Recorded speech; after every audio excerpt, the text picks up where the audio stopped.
All right. Good afternoon. Good afternoon. Good afternoon. Hello out there. You guys come on in and take a seat. It is now 7 p.m. It is 7 p.m. Exactly. And we're here for another heart to heart. And got kind of busy day, haven't we? Mm-hmm. Kind of a busy day. And let's see. I think let's just see who comes in first tonight. Who's going to come in first? Miss Jill. Hey, Jill, you're the early bird.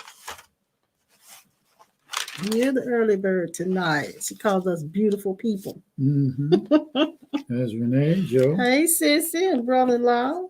How are y'all? Y'all doing good? Let us know if you're hearing and seeing us clearly. I think I changed anything that would affect it. Good evening, Esther. Good evening, sweetheart. Hope you all have had a good day, an easy day. If not, it won't change a thing. Good morning. Good morning. Good evening, Keisha. Hello, Deb. Deborah Lee. Be looking forward to seeing you Thursdays at 11. Mm-hmm. Well, hello, Bryce Kelly Johnson. Are you a new person with us tonight? I don't remember seeing you. Let us know Let who us you know are. where you're coming from. Hello, Pamela. Renee says we're doing good, looking and sounding clear. Okay, good. Good to have that. He's frowning only because he's trying to read the comments, and as you guys come in.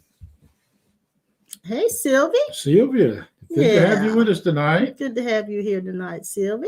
Okay. And she's watching us from YouTube.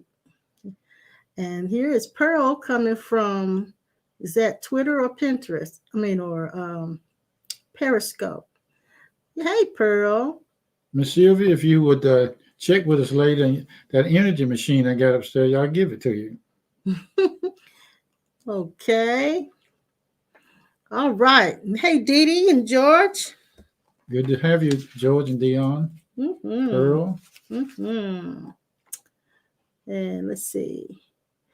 Bryce Kelly, can you tell us where you're coming in from, sweetheart? Just let us know where you're coming in from. I know you're on Facebook. Just give us an idea of where you're coming in from. I don't remember seeing your name on here, so just want to get acquainted. That's all.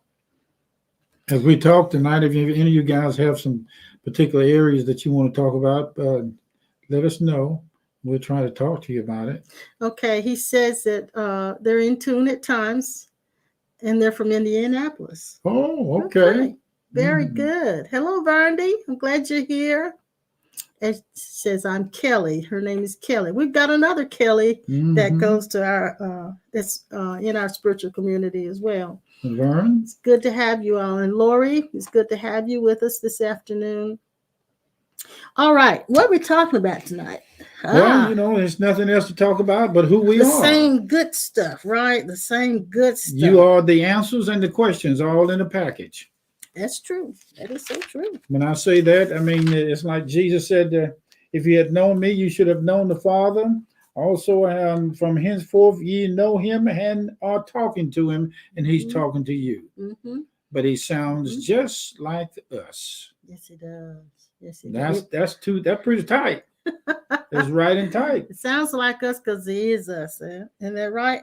The part of you that is now, and it is the part of you that is looking, and the part of you that is looking is the same as it was 2020 years ago. You are fine, you're okay, and you are here, and you've always been nowhere else but here. That's true. Transcending the mind will cause you to talk like this. You are hearing because it is your time to hear your true self speak. That's true. Yes. It's time for you to hear the real you.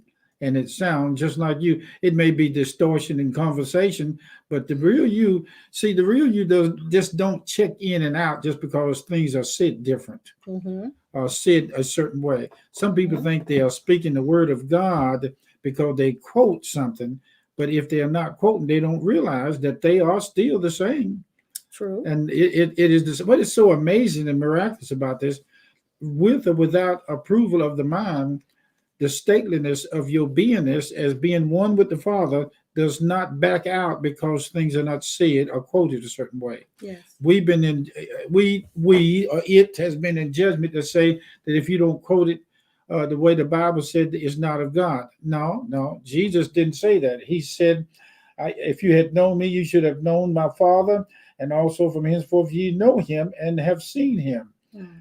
Have I not been so long with you, you've not known me? In other words, Jesus was saying, the Father and I speaking from the same place sounds just like each other. Mm. That's the same with all of us. Mm-hmm.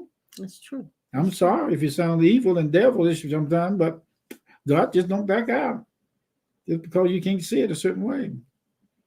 Just because people don't accept it a certain way. Do you need a handkerchief? No, I got something on my head, but that's all right. We'll keep going. Even so, the Spirit of truth, whom the world cannot receive, because the reason why I say do not receive, because you're not receiving God in the midst of error. God does not back out because something does not sound right or true. That's hard for you to get, but it's the truth. It is a truth. Truth that God is in your true identity does not cease to give life. Because you cuss and say certain things, does your life end? Because you don't eat every day on time, does your life end? Because you don't go to sleep at a certain time every night, does your life end? When you go to see the doctor and the doctor gives you a bad report, does your life end? Nope. So if I asked you, are you comfortable in your incarnation? Would you say yes? I would say yes, and it would be comfortable. And I would say no, and it's still comfortable because spirit does not weigh off being your presence because of comfortable or uncomfortable situations. Okay. That's the answer. Yes. That's the question and the answer coming in the same place. Yes. Now, the mind is used to measuring changes of time and states. True. But your eternal self do not. And comparing yourself with other people. And the mind measures what's happening and what's not happening.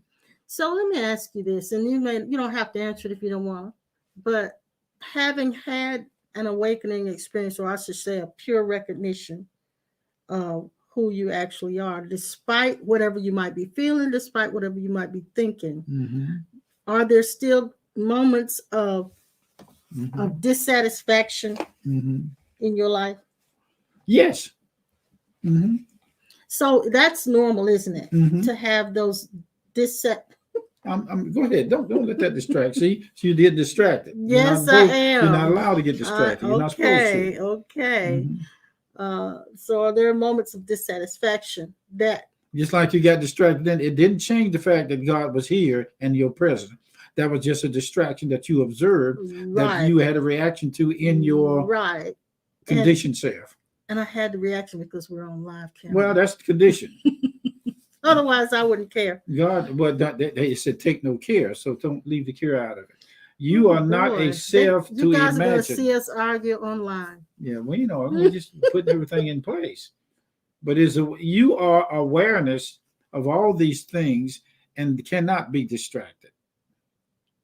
That's the key to putting your attention on your non-disturbed self. What is distracted? That's what the definition is, what it said.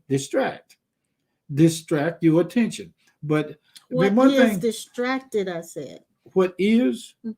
It is something that draws your attention away from the main subject.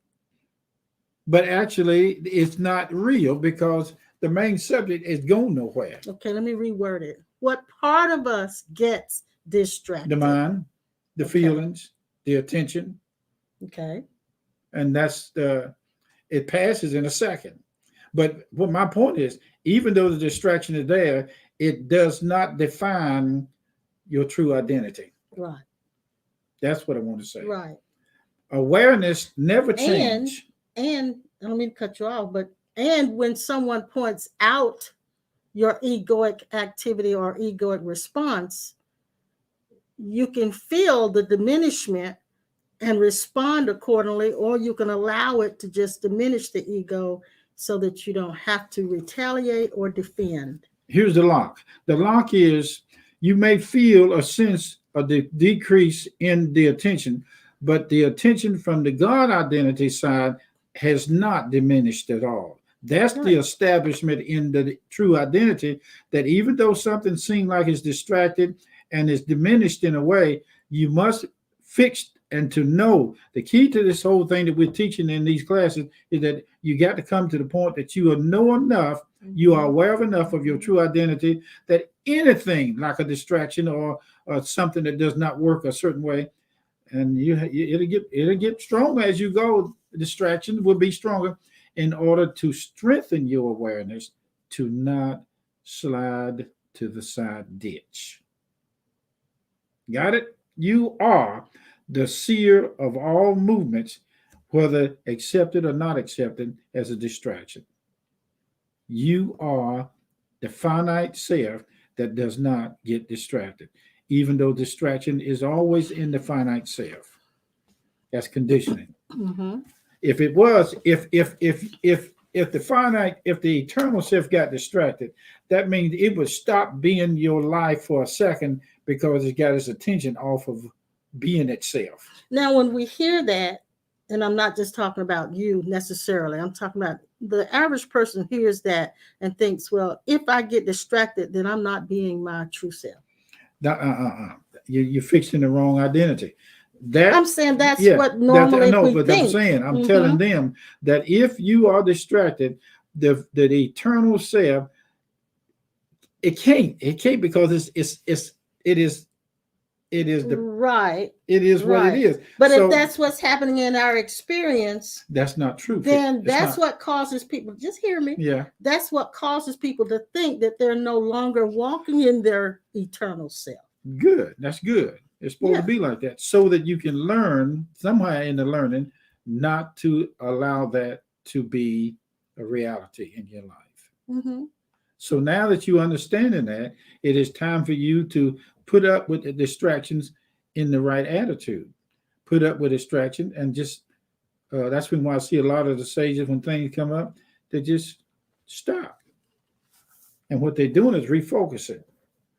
Distraction is going to always be there. You'll never be without them. But the way you handle them makes the difference. True. Now, okay. You are the pure consciousness empowered in everything, empowered with no distraction in itself. Mm-hmm. So now it is time for you to accept the fact that distractions have no power over changing anything in your eternal self. Okay. That's the best way to look at it. Okay. Because if you don't, it'll come up often, and you'll think that you lost something. You can't lose. That's what I'm saying. Yeah, you can't lose for the kind of stuff that is made out of, that you're made out of. Only in the what do you call it, the story. So you're saying that, and I know that's what you're saying. You're saying that all of these different responses, reactions can be there. Dissatisfaction can be in here in your incarnation, and you still that hasn't changed any of the what's true about you. It doesn't change anything that is actually real about you. That's right. The woman that had the issue of blood was distracted. She was distracted in many ways. Okay. She got in the press. She was distracted by the crowd of people. She had the issue of blood. That was the distraction. But she pressed on beyond the distraction of the blood problem and the condition that she had, because she said she heard, she knew, she found out something about her true self in Jesus. So the distraction never stopped, but she ignored the distraction and kept pushing in to where he was. When she got to him, it settled the issue that all distractions was what it was supposed to be.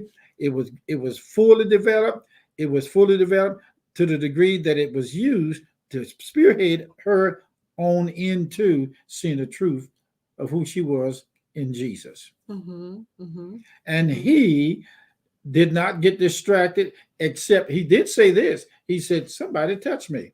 But his distraction was back toward her non-distracted self. So the eternal self that we are, do not allow storms and rain. And Jesus demonstrated in the hinder part of the ship when he was asleep. Everybody's up on the boat wrestling with it, but down in his subconscious in the bottom of the ship, it did not distract him. They pulled his attention up there. So he used the attention and the distraction to get him to another level of awareness of his true self.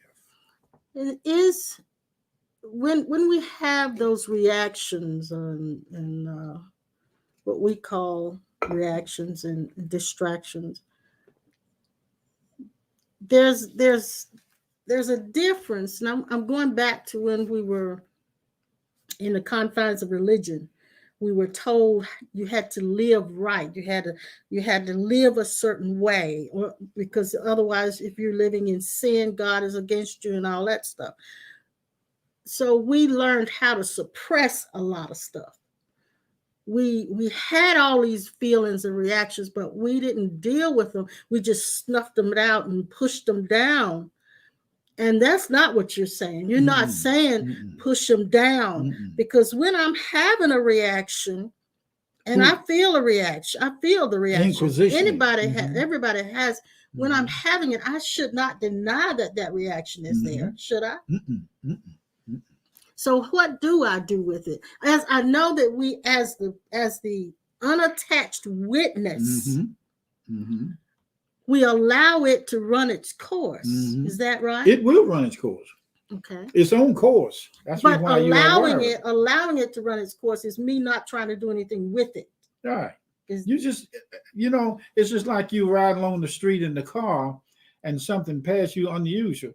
Does that distract you? It may distract you, make you wobble in the road, but you have to pull the car back in place. Well, I've noticed this when I'm on the highway. And you know what road rage is. We talk about that all the time. If you're on the highway and you're in a hurry and somebody's in the way and they're poking around, or they're driving recklessly and they almost make you wreck, we feel very violently sometimes. That's reaction. That's not your real self. I know. I'm not talking about that part, but we feel that violent reaction in us. So when I've had that happen, what I've been able to do of late is to feel the feeling, sit with it, allow it to be there, and not allow or give my ego license to act on it. Because the ego would love to retaliate. So I've got enough space in between my reaction and that egoic response that I don't allow the ego to actually act it out. But I still feel the feelings. Sometimes the feelings linger. But nothing has changed now. Exactly. Yeah. It's been like that all through life. Yeah. You just found out something extra about yourself in being the real self. And it's like I said to you earlier today, I don't feel like I'm an expert in all of this at all. I know I'm not. I feel like I'm on the same journey as other people, and this moving in this path, discovering how to stay as my pure self, to abide in it, abide. I can abide in it. And that's abiding in something is like abiding in something is like you understanding how it works. And pretty soon what happens is you will be brought to a place of freedom to choose choose attention fixation. Attention fixation. You will unfix yourself and then fix yourself back. So that means you can fix yourself into abiding in your true identity, or you can unfix it. But what my point is that whether you do that or not, nothing has changed. Right. So that has to be settled. Yeah, that's what I'm nothing. That's what I'm talking ever about. changes. That's the trick. Simply because you've had the reactions. Yeah, the trick of the distraction is to make something feel like it's defeated, it's lost, and you got to It's start a penny over. with a hole in it. Yeah, I'm no good. I ain't nothing because I got a distraction, and now I got to start over. And there, I feel so bad, and I feel terrible because I got my mind off of what I was doing. And not only that, you can even take it to a step further, because sometimes that dissatisfaction makes you, as a personality, as a person, being as walk in the identification of a person, like I need to do more. I need to do something. Is never dissatisfied with you and your eternal self. You does know, does know the whole story, the whole event. It is the mind and the ego that goes off on these Spurgeons that says the lie. God ain't pleased with you. Now, Spurgeon is a new word. Well, these Spurgeons, you know. I know what you mean. You mean excursion. Excursion. I call Spurgeon, but Spurgeon. That's a good one. That's a good one. Spurgeons. Yeah. So of late, you said this Sunday that we've overused the word God until we've kind of gotten misconceptions about what that is and all of this. So today I said God's name is I am, and what I am is love. So if I exchange the word God for love, then there would be less religiosity attached to that word. Okay. Now, what you're doing, you're finding out with distraction, you're finding out what God and your true self has always, I'm going to say, living with. Can I live with myself? Now, I'm going to tell you the truth about that. You are living with yourself. I am, and not real satisfied you know with it all. And most you can't times. get out of it by asking the question or thinking, can I live with this or can I not live it? You are the life that lives. You are the life that lives. With or without it. Yes. So you don't change. Yes. In your true self, you have to understand you have never and will not ever change. So I shouldn't really resent reactions and responses. Now you ask the question, what is this that resents it? Yes, that's what I meant when I said, what is it that's distracting? You know what it is. It is the false identity. It's me identifying, heavily identified with my body and mind. It is not the real you now. You know that. I know. Okay. I know. But it is a you that's been developed through images. But see, yes. And we talked about this before. We have this misconception and coming into this world. Yes, we have this misconception that there are two eyes, not eyeballs, but two eyes. There's an eye here and there's an eye there.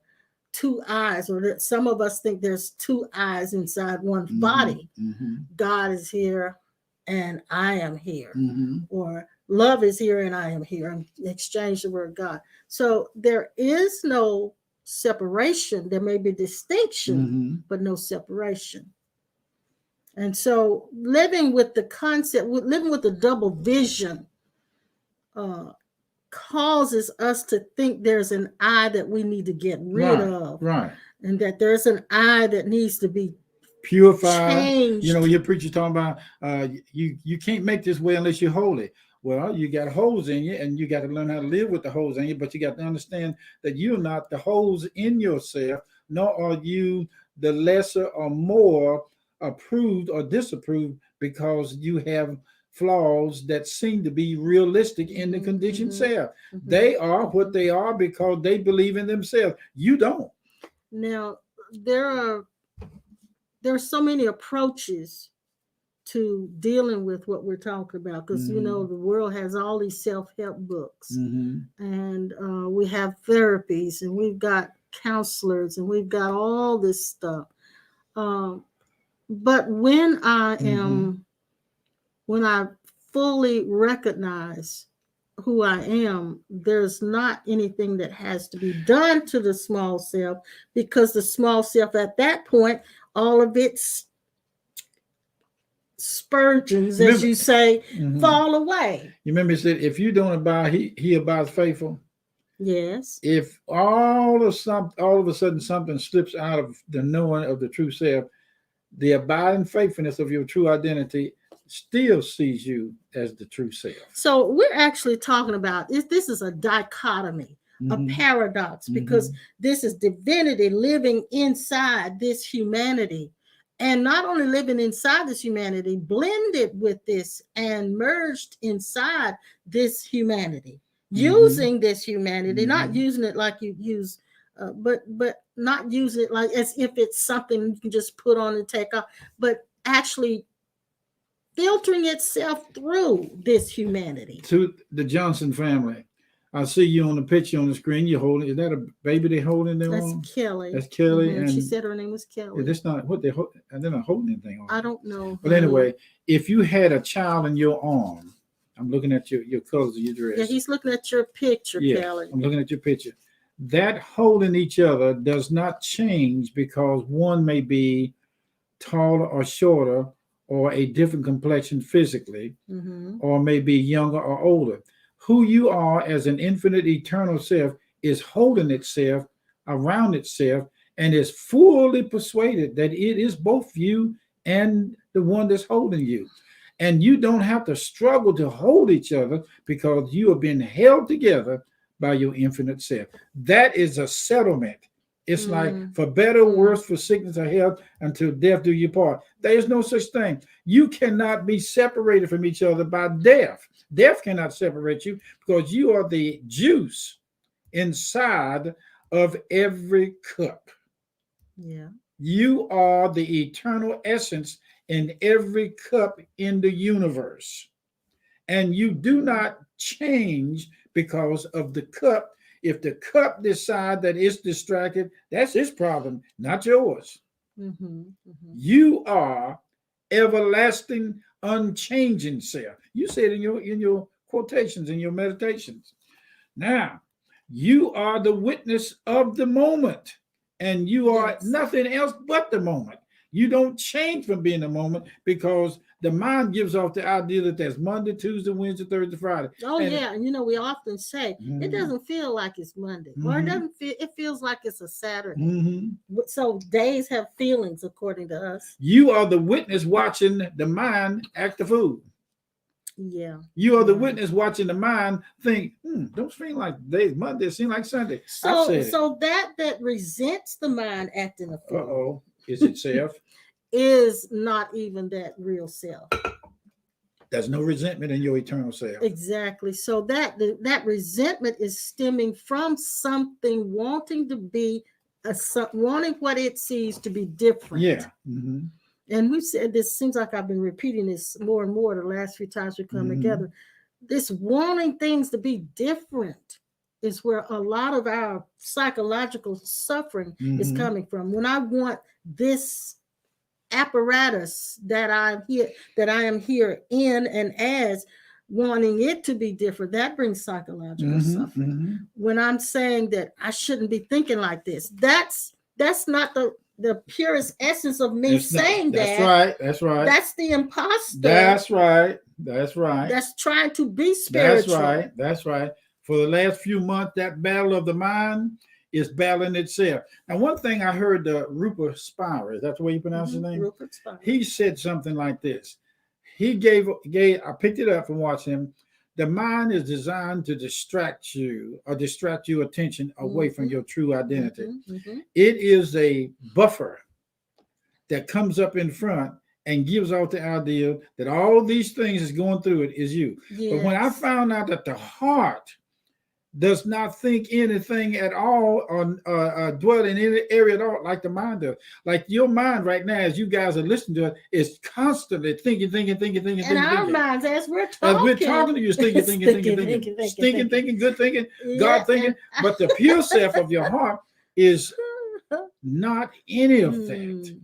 I mean, this thing, when I finally said this, I said it openly. I decided that I had enough. I done rebuked the mind. I done told it ain't me. I done cast it out. I done plead the blood of Jesus, and it still act a fool. And we've dealt with the resentment that thing. I'm gonna say that thing that's here, that's imposing itself as if it's us, that's disturbed by all of the things that it's seeing. That is not the unattached witness. That's right. That's a witness that has some interest and investment in it, because it's the one that wants to be spiritual and it doesn't measure up, so it's dissatisfied with itself. Now, here's what she said. All day I'm going through this warfare. You are not going through the warfare. It is going through the warfare within its own self. All you are is the one that's observing that sees a warfare. it and is noticing what's going on. Yes. You are the one that know that there's something going on, but it ain't you in and it. If there's one that if you are the one that is disturbed by what's going on, then that is not even you. Actually, you've just uncovered another imposter. The one that wants to be spiritual, and it is not satisfied with the behavior because it's not measuring up. The warfare that's going on in your mind has nothing to do and cannot touch your pure self. Yes. Glory be to God. So be merciful to you. Let me tell you something else. Merciful. I like that. Be merciful. What if you can't? There's a certain part of you that can't be merciful to yourself. To yourself. You know what I found out that was? That was it acting a fool, like it's you doing it unmerciful to itself. Mm-hmm. You ain't doing that to yourself. No, I know. Why would you, if you were it, why would you be mean to yourself if you were it and didn't want to be mean? And what we're doing is uncovering the nature of the mind. The nature of the mind. Tonight is the mind is a terrorist. That's right. It's a tormentor. That's right. It's a molester. You ain't drinking Kool-Aid like it's wine. You decided to know Kool-Aid for what it is and wine for what it is. Yeah. You are the true wine, the very pure. That's what I say. Being drastic. Go drastic. Go berserk on your true identity, because it's time for us to be free without anybody laying hands, without anybody praying, with anybody preaching, without any church circle, without any denomination, without mama telling. You need to know this without even us telling you this. I know. Find out for yourself. And there will be a day when you won't need us. Hey, and that's right. That's supposed to happen too. But it won't be because you've outgrown us. It will simply mean that you have finally found God as yourself. And now there's no need for anybody to keep reminding you. You know what Jesus said here? He said, in that day you shall know that I'm in the Father and the Father in me, and I in you. He didn't find out who he was by study, preaching, ministering. He didn't read the old scroll. If he did, he finally settled within his identity. I and the Father are the same unchanging self. Yes. And there is no other self than the Father and the real eternal self. When we are disturbed by the actions of the egoic mind, hot dog. When we're disturbed by that, we're not living fully. No. We're not even enjoying life. Go ahead. We're not enjoying life. We're on guard because we're too busy monitoring what the egoic mind is doing, and we're doing it with interest, which keeps us disturbed. What I like about the true self, it never gets empty. It does not lower itself in measurement. It does not measure itself above. You know, it talks about that in charity. Yeah, it does not seek itself above any other. So that tells me it is just equal with God, without any ego. Yes, and so that tells me if I'm having feelings of inadequacy, feelings of inferiority, feeling like I'm stupid and not as smart as other people, that's not coming from me, not my purest self. That's coming from some conditioned mind. All selves outside of God, the pure self, is false. Yes. I like that. Then they're imposters. They're imposters that constantly emerge as though they're you. Okay, here comes again. This, little Johnson's, is called cleaning up.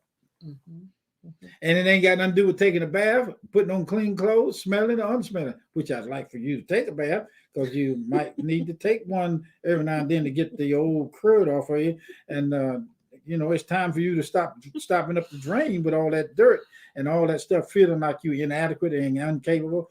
Going home, y'all. Go We saw home. something funny today on YouTube. There was this. They were showing some animals, the cats, and they had the litter boxes in the shower. I said the cat's litter box in the shower. That means somebody's not taking bath. Somebody's not taking showers. That's a good one. The litter box in the shower. It is time for you to know that God, the eternal you, is a constant cleaning agent. Constant, never-ending water flowing, cleaning, Clorox agent. But now you still got a finite body that acts crazy. It gets the COVID-19 or the pandemic or the damn panic, whatever you want to call it. It's a panic. That's what the mind and the emotion use to get the attention into the panic mode. Oh, I done let God down. Oh, I done missed it. Oh, you ain't missed nothing. Just go on and back into your true identity and ride this thing through. Yeah. Now I've got to deal with this comment that Jill has posted, and I want to see if I can deal with it accurately. She says, I was asked about the concept of Abba Father and contrasted it with Jesus and the Father being one. And this is true for all of us. Abba Father appears to be separated thinking. It can, if you remember, though, this is what you I think, let me see if I can approach it this way. That does feel like separated thinking, but it makes you feel as if you're betraying unity. I heard Muji talking to a lady about this at one time. Muji is another spiritual sage and who teaches oneness and non-duality. And he said to her, she said, when I pray to the Father, she said, I enjoy it. But I feel like I'm betraying unity when I do it. And he said to her, there is no need to be monochromatic in your approach, because no matter how you approach, it is always God speaking to itself. So I want you to see it when there is an Abba Father, that is the Son as a human, the Son of Man speaking to the Father, which is his own divinity. It is still my Lord speaking to my Lord. But yes, it can feel like a betrayal of unity, but it is not, unless you're walking in a, like he said, having a monochromatic relationship or a monochromatic approach to God. You don't have to decide, how should I talk to God? Should I talk to him like this? Should I not talk to him? If God is me and if I'm one with God, do I talk like that? You don't have to go through all of that. Just live spontaneously. Whatever comes up, if it comes up like that, as though you need to speak to your Father, speak to your Father. God can be that as well as you. There's no warfare in God, but no God understands all warfare and where it is coming from. It can be real to the finite self or unreal if you put yourself in your true awareness. Yes. Jesus plainly said, I and my Father are one. Okay. I and my Father are one. Distraction. I and the Father are distracted because of each other, but yet I am not each other. I am all of this. He that have seen me have seen the Father. Do you know that I'm talking to the Father right now through the screen? Yes. And you are listening to the Father through the screen? It doesn't, if see the left brain, and some of us are so sophisticated in reasoning. It has to be a certain way. It has to be said a certain way. And if we don't see it right, we just mentioned it. It does not unplug you from the reality of you and the Father. Individuality is a thing. We have Monday, Tuesday, Wednesday, Thursday, Friday. We have a table and we have a chair. We have all these objects separated, seen individually. But if you notice, these chairs and these things that we're sitting at is not strong enough to make us think that we miss God because there's separate objects in the room. There's a table, there's two chairs, there's a floor, there's carpet, there's a dog over there, There's food over here. There's a cough drop on the table. There's a cup on the table. We don't get all caught up in, honey, is that cup the table? Is the table on the cup or the cup on the table? That's the monkey mind taking itself through the trip. And it's called distractions again, fixed awareness. I used to see Jesus in inside. He would go in the tomb and then he'd come out. Then I see him go back in there and come out. To find him one day, I had made up in the true seeing, he could be in there, out there, and still be me.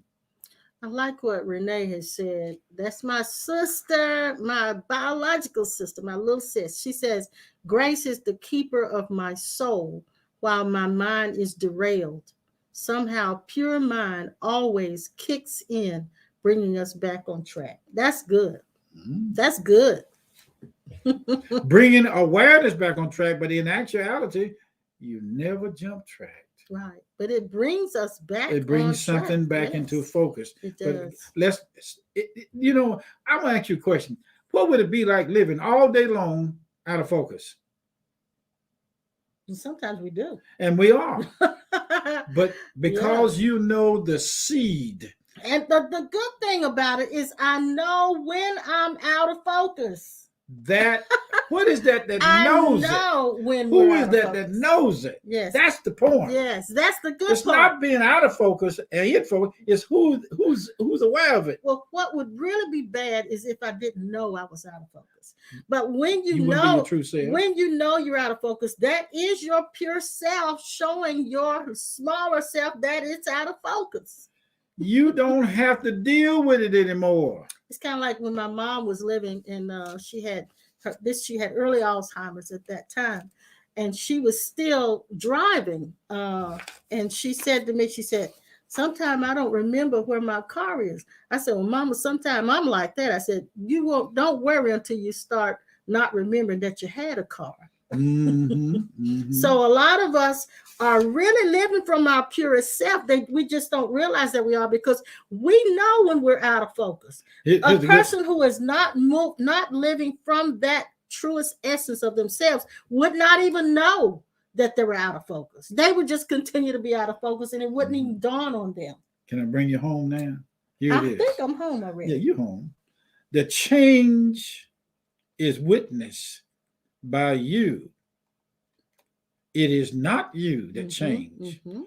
You are the one that notice and is aware of the change. Yes.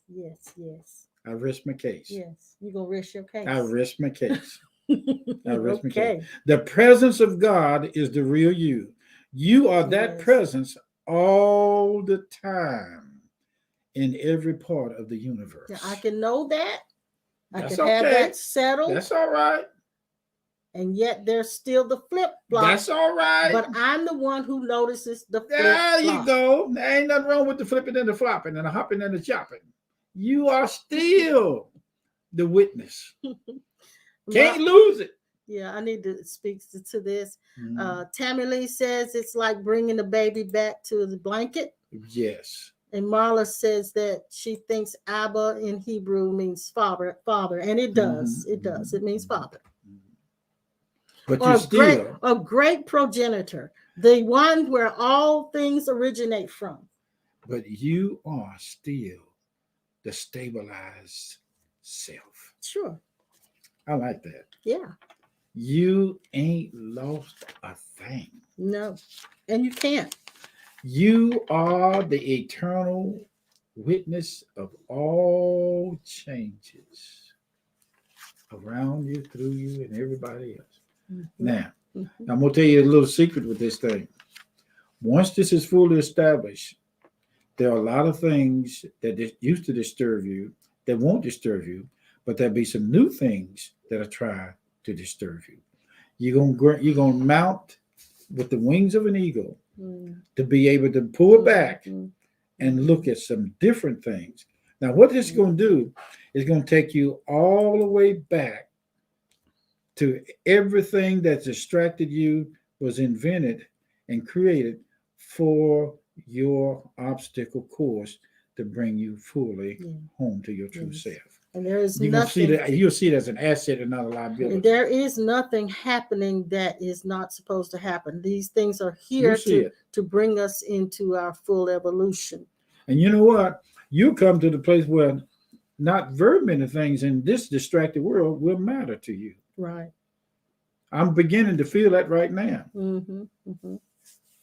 And I'm gonna tell you the truth. I've been on this weight loss thing as far as the bariatric surgery, and I'm beginning to see that there are certain foods that I used to like that I feel a part of me tugging inside of the mind, but I'm beginning to feel a part of me that just don't like it. Well, and you can go expand even further than that outside of your diet and all of that. There's certain things that we used to like to do, we no longer like to do. That's right. So all of that kind of changes. Kind of like being seasoned, ain't it? Well, yeah. And I like what Bryce said here. I mean, what Kelly said here. She says, so our unctions come from our true self? Yes. Yes. And you'll find out, I'm going to tell you something else, Bryce. Kelly. I'm going to tell you something else. The Johnson, Bryce, Kelly.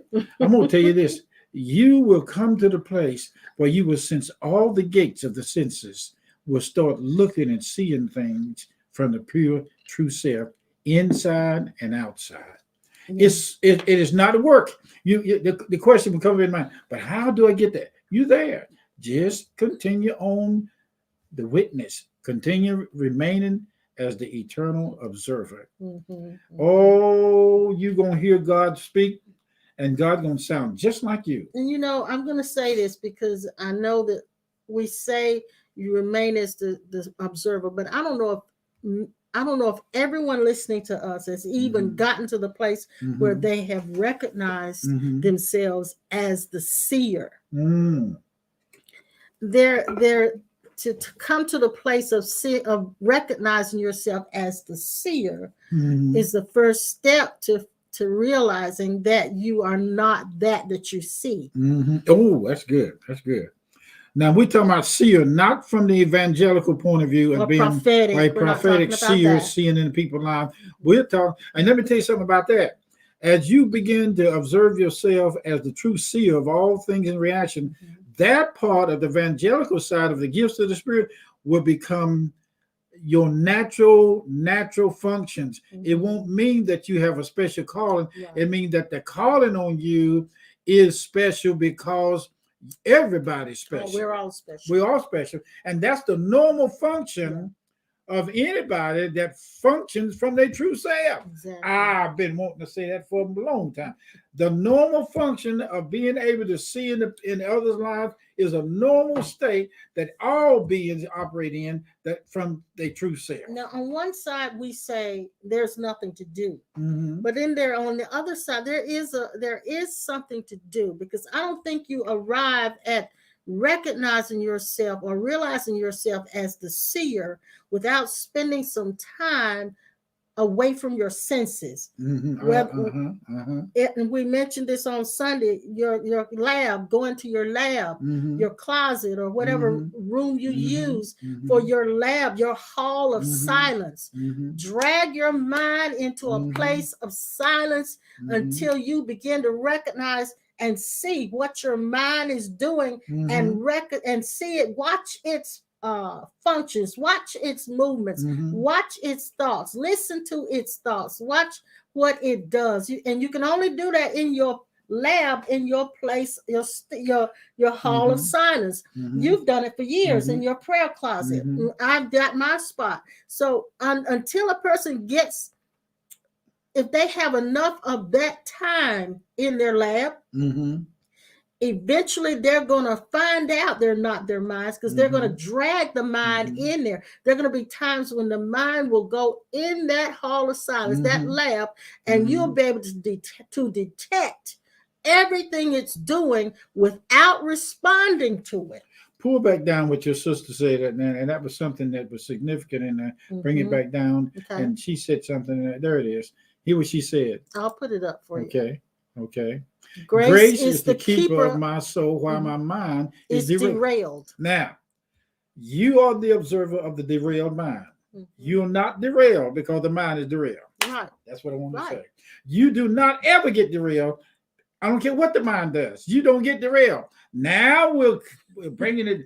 Oh, but we can say it like this: derailment is here. yeah, yeah. but And but somehow, I am not. and derailed. somehow, the pure mind always kick in, bringing the attention back on track. Back to I am not. I won't say back on track. Derailed. Bringing it back to the awareness that it was never off track. Back to the fact that I am not the one that is derailed. I like to hear that. Back to the fact. Back to the fact. Fact to the back. Yeah, that's a back good. That's a fact. good saying there, Back sissy. That's really good. I like that. Reality is reality. I really like back that. to the fact. Back to the fact, to the reality. Reality that I'm the set free one. I don't take things like I used to take it because I am the fact of the reality. Yes. I don't take things like I used to because I don't take, in other words, I don't take no S&H green stamps off of my false self. So the truth is you're always filled with God. You're filled wall to wall, carpet, like a wall to wall carpet, filled with God in every atom of your being, every cell. You're just awaiting recognition. That's right. You got it, girl. Okay. Now, we may sound like we're coming to an end early tonight, but you guys who are just coming in, you can go back and listen to this over and over again, start it all over, because I think we said some things that's going to strike some of you, and a lot of you guys are going to start having or become more aware of moments. Yeah. And again, I want to say we are not experts, but I'm going to say, like Paul said, but the expert is in the scriptures, follow me as I follow Christ, because we are making discoveries as we go every day. Yes. And we're having to walk this out just like you're walking. You will always be the yeses of God. And the yeses, there is no no's. No nose. No nose. You're the yeses of God with no nose. No nose. I mean, you okie dokie. That's you hold it down in the middle of the road, got it tied down on both sides of the road, the left side, the right side, and you're working it. Yeah. You will not. You know what's the most important thing I found out about working in things of the spirit? When your mind is asleep, you know what? My mind, or this mind that seems to think it's mine, over for the last month or so, it don't want to sleep. It doesn't want to sleep. It does not want to sleep. But I don't get upset with it. I just look at it. All kinds of things. I said, shut up, man. I said, get out of here. You don't need. And then one time. And then you realize the one that's saying, shut up, mine, is another imposter.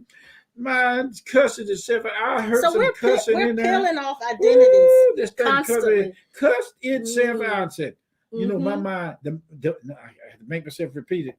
The mind said to me in the garage one time, my mind said, you know what you need? I say, what? You need a good old butt whooping. I said, I do. He said, yes, you need a good old butt whooping. Sometimes I might agree with the man on that. You need to go to your room. You need to go to your room. Jill, thank you. She's posted in the comments how you can give to Cornerstone. Oh, I thought you were talking about going to the room. No. And I've put on the screen that you should like and share. And if you're on YouTube, to please subscribe. And if you want to give the Pastor now, you can do Cash App, and that's $A Sawyer C, or PayPal.me/ACE Sawyer 72. Why did I say? Let me ask you something. But I saw somebody give in the Cash App $5,000. Oh no, I hope so. I saw that. That would be wonderful. It's just ringing a bell and something. I thought I mentioned why you mentioned that. Go ahead. All those multimillionaires out there, they can do and I saw it come in. I said, "My God, what a miracle!" Okay, go ahead. We love you guys. We'll be back on Sunday morning at 10. And I guess that's it for us. Yeah, if you want to listen to the rest of, some of you came in a little late, but you can always pick us up on the from the beginning on the channel. Just come on in there and just let's feast together. Let's spread a table in the wilderness and enjoy the festivities of the eternal glory of God that we are in our infinite, immaculate self. And thank you, Sister Chris. She always puts in the comments as well. If you guys need to be a part of our contact list, I'm hoping that she'll put that up tonight. She may have already, and I didn't get to see it. the contact list so that you can be on our list when we do send out emails and notices. So if you want to do that, just make sure you give her a shout out and she'll get to that. Just put it in the comment section. She'll get it. Little Johnson, I'm glad you came in with us tonight. It was something special about you guys there. How you pronounce the full name? It's Bryce Kelly Johnson. Bryce Kelly. She's Kelly. Kelly J. Johnson. Bryce Kelly J. You on the ball. From Illinois. Illinois. You got all the stuff you need and it's rolling like a Humpty Dumpty over the bumps and you cannot fail. We love you too, Marla. Sorry you didn't get here too late, Ollie, but I know you'll watch it all the way through. All right, sweethearts, we will be back with you again on Sunday at 10 a.m. Yeah, and I'll tell you something my uncle used to tell guys come in the moonshine house, you got the business. I don't know where you get all these slangs, but you got the business. Grace to you and peace from the Lord Jesus Christ inside of all of us, from the top of your head to the top of the tip of your pantyhose. Yes. All right, darlings, we love you. We're signing off. See you later. See you later. Bye-bye. Bye-bye.